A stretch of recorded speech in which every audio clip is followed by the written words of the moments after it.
Hello, everyone. Welcome back to the show. Today, I have the pleasure of meeting myself, Tanya Dalton, our special guest for today. And I'm so excited for this episode because Tanya, first of all, is completely lovely. We've been navigating some tech issues before we got on today, and we've been helping each other out, getting to know each other just accidentally like that. But also, Tanya is a productivity expert, a very well-known, very accomplished, best-selling author type of productivity coach. And so I can't wait to learn from her today myself. Welcome to the show, Tanya. Well, thanks so much for having me. It's been so lovely because this is a perfect example of how we get off track, right? With things like tech issues, and we give that grace to each other. And this is what life is like. It can be messy at times, but we get back to it. Yes. And that is really a key of being productive, right? That you can tolerate when we're moving roundabout, but that you know where you're coming back to.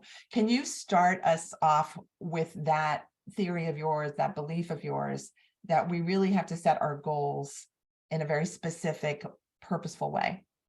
Yes. Well, I think so often that's one of the mistakes that we make a lot of times when it comes to setting our goals or our New Year's resolutions is we're not setting the right goals. And by right, I don't mean, hey, I'm going to give you a list of these are the right goals and these are the wrong goals, because the right goals is really unique for you. But so often what we do is we look around and we see what everybody else is doing. Oh, this person over here is doing this, so I should do it too. Or, oh, I see that this person's doing these amazing things. I want more of that, so I should do what they're doing. Or this is what my parents said that they wanted for me to do, so I'm doing this, right? We're doing things for other people as well. And so we're not really setting the right goals for ourselves. So the first step is really understanding, where is it you want to go? And that's, to me, really what living on purpose is about. Purpose is such a big, heavy, weighted word. And I think so often we're like, oh gosh, it's like purpose. When really living on purpose is about living bigger than today. It's looking out on that horizon and seeing a bright, beautiful future, and then moving towards that each and every day. That's really when we feel amazing and productive, when we're making steps towards something bigger, something that we actually desire. And that's when motivation, that's when, all that excitement stays with us. Beautiful. That's a beautiful, uplifting description, honestly. May I ask, I'm going to go here. Have you always felt this way? Has this always been a natural pathway for you where you're thinking big, you're thinking, what is the next thing that's bright and shiny on my path? Yeah, I would always say that I've always been kind of a bigger thinker. I started my first business in 2008 with $50 and zero business experience.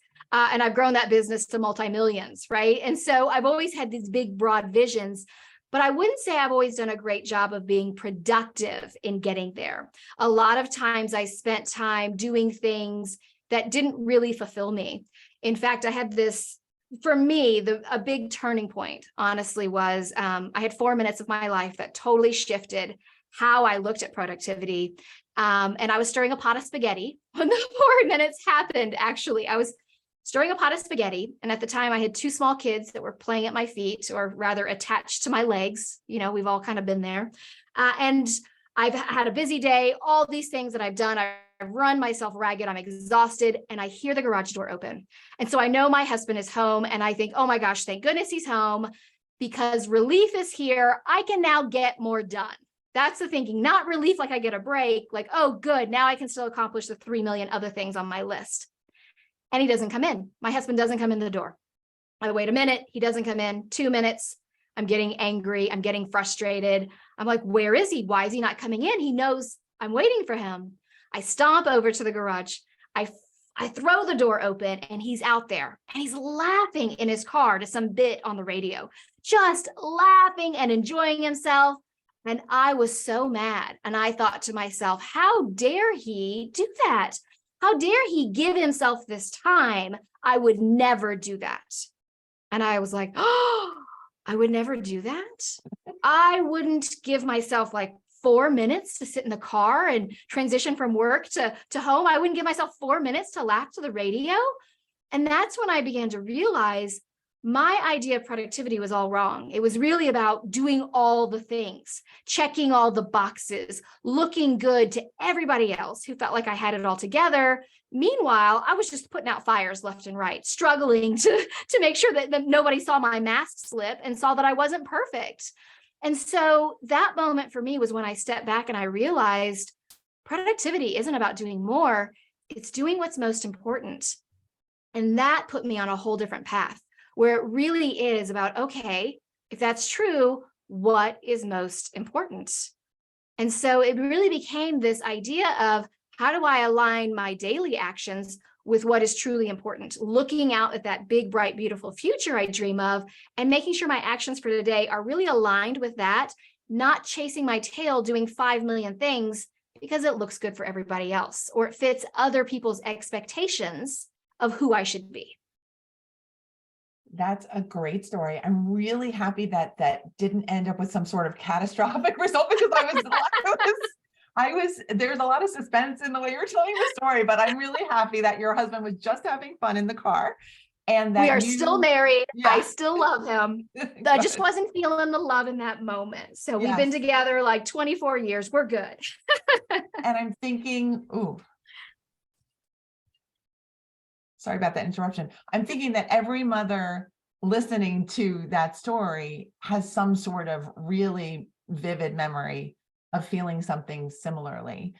Perhaps if it was not the partner or the husband, that it was some sort of turning point where that applying yourself and giving of yourself, that there had to be some sort of outer limit to behaving that way, because it's just unhealthy for the woman. It's unhealthy for the person to be continuing to chase and to stretch and to stress. Yeah, well, we're wearing ourselves thin. And to be honest with you, we're not our best version of who we are when we're stretching ourselves so thin. I'm not the best wife, mother, friend, neighbor, community member. I'm just not. None of us are. We're irritable. We're snappish. We take it out on the people we love the most. And I think a lot of times what's happened is we've been sold this like bill of goods that aren't even real, that it's like, okay, first you do this, first you go to high school, then you go to college, then you get a job, then you get married, then you, right? And we follow this roadmap that who knows who created this roadmap, thinking that, okay, at some point on this roadmap, I'm going to be happy. Okay, one day when I, make a certain level of money, or one day when I retire, or one day when I meet the right person, we're always searching for this one day. And the truth is, no one's path is perfectly straight. No one has this like perfectly, like you check off all the things and then it happens. And yet we're kind of told that that's what you're supposed to do.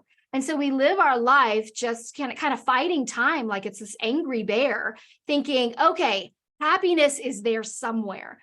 And the truth is, I truly believe joy and happiness are right there in our everyday life. It's hidden in the cracks and the crevices of the mess. It's really clearing away the clutter, and it's seeing it and embracing it and living in it fully. And we can't do that with all that clutter, with all that extraness on our to-do list, with all those things that are weighing us down that aren't really aligned with what we want, or even who we truly in our heart of hearts want to be. Beautiful. I absolutely agree. As someone who helps people to recover from being cluttered and being a clutterer myself, I absolutely agree about that excess piece. May I ask, how do you coach people to be comfortable with having less to do, if that makes sense? It makes total sense, because we've all had that moment. I want you to think about, have you ever had that moment where you've checked the things off your list and maybe you have 5 minutes and you're like, hold on, wait, this can't be right. Like, why? How do I have 5 minutes to myself? We're slightly unsettled, as if having white space is this bad thing. And the truth is, we falsely believe that if we aren't busy, we're somehow failing, that we are supposed to be busy. And so often we're looking for our own value. We're looking for our own worth in the doing, in the achievement. And the truth is, you are already worthy just by being there. You've already earned value just by being you.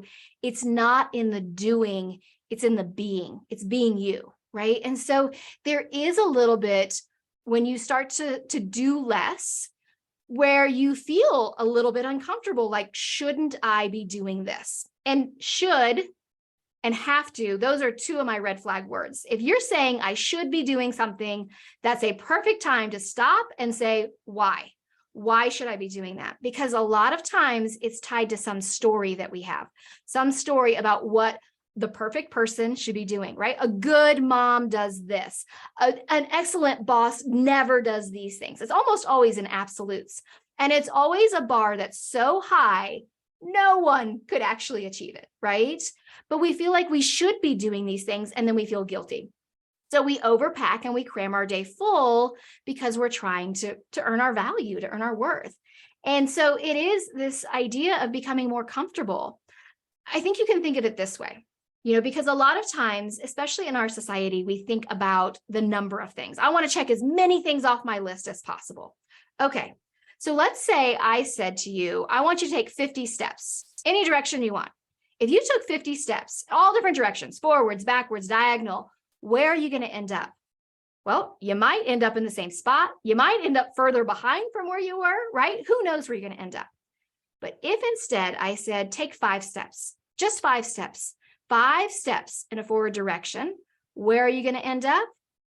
Closer to where you want to go. It's not about the 50, it's about the 5. It's the intentionality behind them. And that's why so often we're busy all day long, right? We're checking 1,000 things off our list. We're running around. We're tired and exhausted. We fall into bed. And then we think to ourselves, oh, why didn't I get more done? Even though we were busy all day long. It's because we're taking the 50 steps in 50 different directions instead of taking the 5 intentional steps, the smaller steps that have more meaning.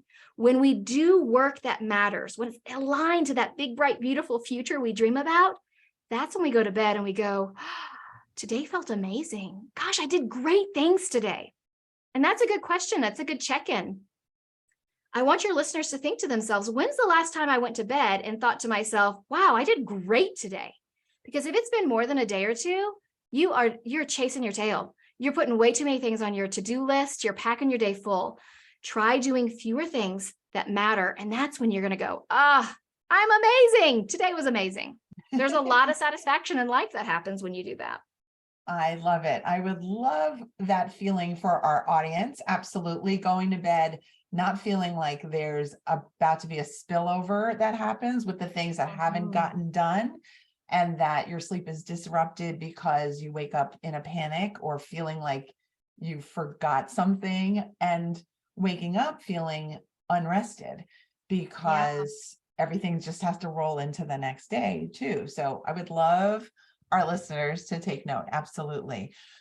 May I hop back a little bit and ask you about thinking big? Because since that's a naturally given skill that you have, which is terrific, can you give our listeners advice for how to think really big? Because I've noticed that I think myself sometimes, but other people as well, just think it's just such an unfamiliar habit. And even when asked to do so, there's some difficulty. So can you give us some tips for how to make that easier? Yes, absolutely. Because I think too, the other thing is when we think big, we can scare ourselves. It can feel really daunting. And we can start to ask that question, who am I to do these things? It's so easy to start leaning into these questions of, I don't even know what I'm doing. That's never going to happen. And then you just abandon it. So what I like to tell people to do, and this is what I call cathedral thinking. So cathedral thinking is based off the idea that in like the 1100s, the 1200s, the city planners and the architects and the designers, they got together and they wanted to build these beautiful cathedrals like the Duomo in Florence or Notre Dame, right? And they wanted to build these beautiful buildings that would stand the test of time. They knew on the day they broke ground, they were never going to see that building finished. The Duomo in Florence took 500 years to build. It's about legacy work. It's about thinking so much bigger and broader than just today. So looking off into that future and thinking, okay, what is my cathedral? What's my potential in 10 years, 20 years down the road? What could be like something big and audacious and huge that I think would be amazing? Okay, that's your potential. Whew, that feels really far away. That feels really daunting, right? Well, if we think of it like a timeline, like you're here on one end of the timeline and this cathedral, this potential, all the way at the other end of the timeline.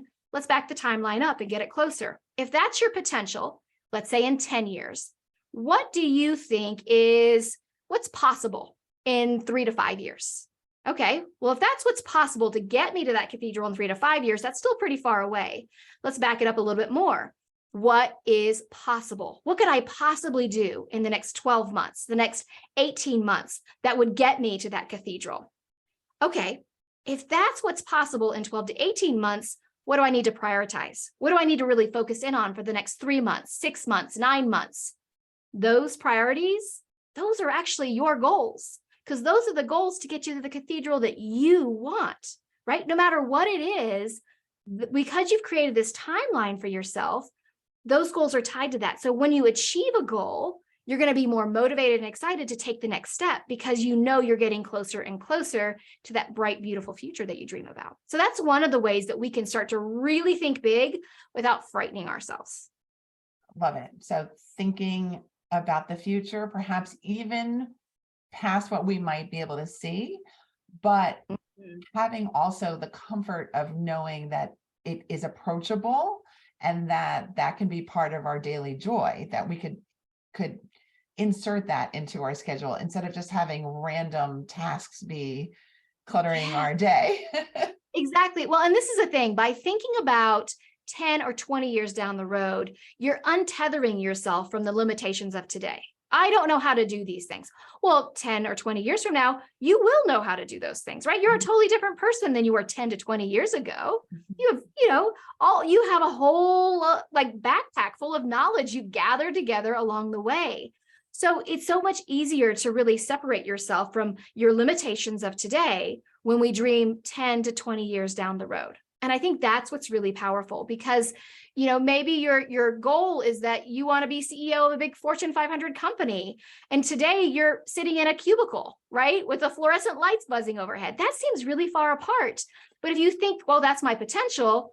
All right, well, in 3 to 5 years, I probably want to make sure that I'm running a 7-figure company in 3 to 5 years. Okay, so then you're backing that up again. If that's what's going to happen in 3 to 5 years, a year from now, I need to make sure that I have started my business, I've gotten my client list going, right? And then you could prioritize. Okay, if those are the things I need to do, I want to get really clear on what I'm selling, who I'm selling to, right? So do you see how easy it is to start to back up? I want to run a giant company all the way back to, all right, right now, all I need to worry about is what am I going to sell? Or what's my product?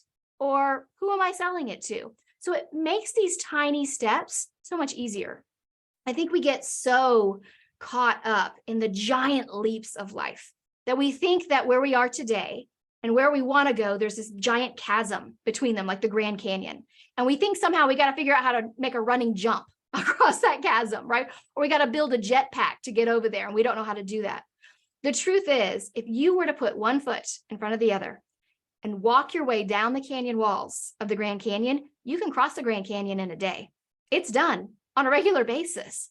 It's the tiny steps. It's the little steps. It's the daily steps that are small, that sometimes feel itty bitty, but they start to make that difference. They get you closer and closer and closer. Those 5 steps are incredibly powerful.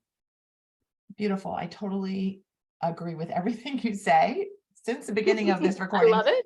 I happen to know 2 people who have traversed the Grand Canyon in the past year, which I think is bonkers, but I agree with you. It is doable in the course of a day. And as you're talking, I find myself wondering, what do you do maybe personally, or what do you suggest for your clients and customers to do in terms of paying attention to the self so that you have some real accuracy about what is in alignment, what is actually going to work for the person, what's not going to feel completely terrifying and just throw everybody off course? Right. Yeah. Well, we want to make sure when we're thinking about that big, beautiful cathedral, that it's something that we want and not something that has been planted there by society or our parents who have big dreams for us. They mean well, but sometimes it's really not aligned with who we end up being. Right. That happens. That's true for a lot of people. So I like to say you have to look backwards in order to move forwards. So I really think a great place to start diving into and digging into, if you want to get clear on where it is you want to go, is looking at your childhood. Really focusing in on who you were when you were younger, before that heavy, weight of adulthood, when you started worrying about the bills or paying the mortgage or those kinds of things. When you were a kid, when you were under the age of 13, anything was possible. I mean, let me just say that again, everything was possible. I want to be an astronaut. I want to be a Martian. I want to be Wonder Woman, right? So what did you want to be when you grew up? Did you want to be president? Did you want to be, a professional softball player? Why did you want those things? Let's say that you wanted to be Wonder Woman. Okay, well, maybe you don't want to become Wonder Woman in real life, although the invisible plane does sound like a nice little added bonus. Ask yourself, why? Why did I want to be Wonder Woman? Was it because she stood for truth and justice? Was it because she inspired a whole generation of young girls? Was it because of, the way that she interacted with people and she stood for things? Why did you want to be Wonder Woman? Or why did you want to be president? Same thing with the activities you did as a kid. Why did you love those activities? Not the piano lessons that your mom dragged you to, but the activities that you got excited about. So maybe it was something like softball, right? Okay, so maybe becoming a professional softball player isn't in your 20-year plan, but ask that question, why? Why did I love softball? Was it the team aspect? Was it moving my body? Was it, what was it that you really loved? Get to the heart of why you love the things you do and why you were motivated as a child. Those things are still inside of you. We just lose sight of them as we start to adult because we think they're silly or we think they're frivolous. Or what happens is we go to junior high and we stop asking questions, right? We ask tons of questions when we're a kid. We stop asking questions because we worry about what everybody else is going to think. We start changing the way we dress, changing the way we interact with ourselves and others because we worry about what everybody else is thinking. So go back to who you were when you didn't care, when you were just you. That's how you can really tap into some of that. I think it's really powerful. And we all have a history, right? So it's easy to time travel. Get in your DeLorean time machine, travel back in time, revisit who you were, and you'll start to see these threads. And you'll start to see these themes that are emerging. When I do this, a lot of times with people, like we write them out and we start writing them out on just like, index cards. And then you start gathering them together and you'll start to see, these things kind of fit together and these things fit together. That's how you'll start to see, oh, this is the heart of who I really am without worrying about what everybody else thinks of me. Gotcha. I am amazed at your enthusiasm and just the way you put everything together. Your energy is really bright and lovely. So I just wanted to share that with you. I'm sure you've been given that feedback. I do wonder, in terms of what kind of confidence issues might you have struggled with along the way on your own journey? Because I see you as just like, you've got the strategies, you've got the energy, you've got the vision, and you're helping people. And I think this is just my natural curiosity where I'm always just like, where did they begin from? Yeah, well, I have to be honest with you. I am so passionate about what I do and what I talk about because it's so aligned. So it's easy to feel motivated. It's easier to be excited to talk about it because, gosh, I just want everybody to feel excited about what they get to do on a daily basis. And we all get to choose. I think we forget that we get to choose. A lot of times we'll say like, oh, I could never do that. Well, who owns your calendar, right? Your boss doesn't own your calendar. Your kids don't own your calendar. Your spouse doesn't. So taking that ownership, I think, is really helpful and important. But, honestly, we all struggle with confidence, all of us from time to time. Even the most confident people struggle from time to time. I have a graphic in my book, my second book on purpose, about imposter syndrome, and it's a pie chart. And it's completely filled because it says, it's people who have experienced imposter syndrome is this amount, the number of people who have in the past and the number who will, and it fills up the entire pie. We all either had it or experiencing it right now, or we will in the future. Even like amazing people like Meryl Streep. I talk about her in my book. She thinks to herself, who's going to show up to watch my movies? I'm not even that great. And she's like the most nominated, for Oscars out of any of the actors. So we all have those moments. It's not about looking for confidence externally and outside sources, because I think a lot of times we feel like we have to have the buy-in from other people, and we don't need anyone's buy-in but your own. The truth is, when you go after big goals and dreams, especially if you're making big shifts, you are not going to get buy-in, especially from the people who love you. And that is not because they don't love you. It's because they do love you. Our family members, a lot of times, they want us to be safe. They know what we've done in the past has allowed us to survive. We've done okay. We may not be ecstatically happy, but they know it keeps us safe. It pays the bills, or it does whatever it needs to do. And so when we step out of that, they become afraid for us. So they can sometimes push back and say, well, I don't know if that's a good idea. Or they can come across as unsupportive. I would say, if you're experiencing that in your own life, take it as a sign that they love you so much, they want to keep you safe. They are not your people to go to for this support on this particular thing. Go to another group, join a community of people who are also pursuing something in a similar vein. And that's where you can build in that motivation, right, from external sources. But I think there's a lot to be said with that internal motivation, that self-trust that we have to build in ourselves. And I think a lot of times people say, I just don't have the willpower. I just don't have the discipline. Discipline and willpower are so overrated. I kind of equate them to pictures of white couches on Pinterest.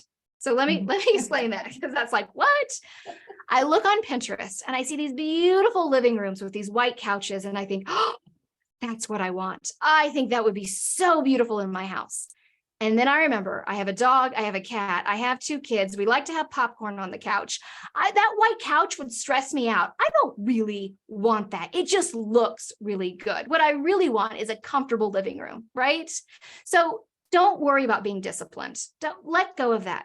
Start creating a couple of really small, easy habits. Let's say that you feel like you aren't motivated with organization, and I'm so unorganized, I'm the worst, right? We're doing all this negative self-talk. Okay, what's something so simple, easy that you could do to show yourself, to prove to yourself that you are organized? Maybe it's taking 90 seconds to make your bed. The way most of us make our beds nowadays, 90 seconds. So you think, okay, I can do that, right? So you leave the pillows blocking the way to the bathroom, so that when you get up in the morning, you're like, I got to put the pillows away. So you make your bed, right? So you start making your bed. Every time you walk in your bedroom, you think, oh, look at that. I love the way this looks, right? It feels good when you walk into a room where the bed is made.